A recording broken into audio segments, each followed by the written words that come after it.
A 3-1 win for the TinCaps at Parkview Field over South Bend. And we're joined now by setup man Kyle McGrath, who keyed tonight's victory with a scoreless 7th and 8th innings.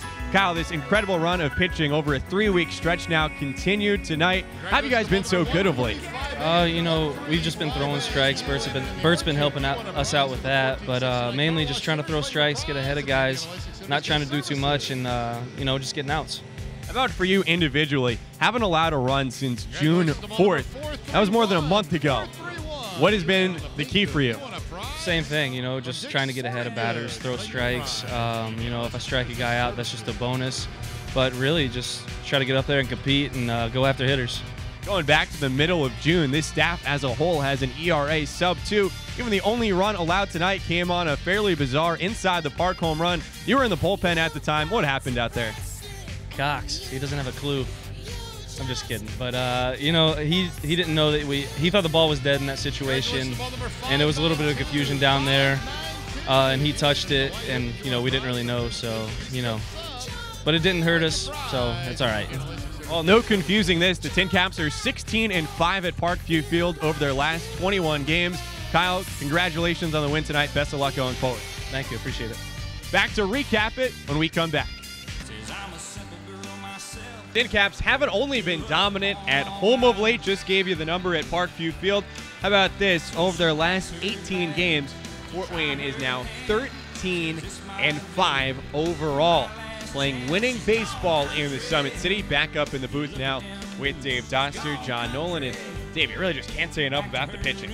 No, it's been great. And Nestor came out and just went right at them. Established his zone early, went right at those hitters, and again, Getty's coming in and leading off the bottom of the first with the big homer, got us going. Yeah, let's take a look back at Michael Getty's. The first pitch that he saw from South Bend starter Eric Leal in the bottom of the first inning. The only question was whether or not it would be fair. It was, and for Getty's, it was his 5th home run of the season, and the TinCaps had an early 1-0 lead. They'd go to the power again in the second. Edwin Moreno this time. Boy, has he made the most of his limited playing time, his 2nd home run of the year. Yeah, I mean, like we said off the bat, you could hear just a different type of sound of the ball coming off the bat. Got a good pitch down and into a lefty, and that's a danger zone, and he sent it flying.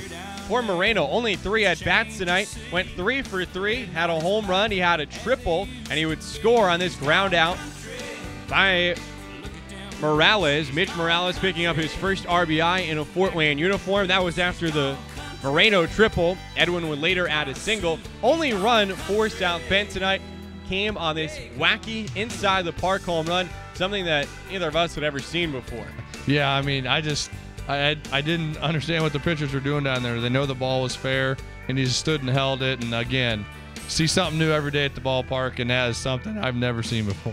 And all 50 guys in uniform tonight, we know won't repeat that mistake at any later point in their career. Well, for Montas, that was the only run he allowed. Then McGrath had the scoreless 7th and 8th, and Jimmy Brasabon came in for his 3rd save of the season with a scoreless 9th, and the TinCaps prevail 3-1. Fort Wayne has now taken 2 of 3 to start this series.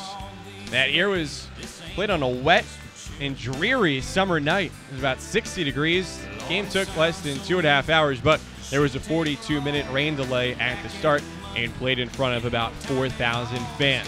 This 4-game series concludes tomorrow night. It's a 7:05 first pitch, and the TinCaps have their all-star starter Thomas Dormady on the mound against Jake Stinnett, the top-rated pitching prospect on the South Bend roster.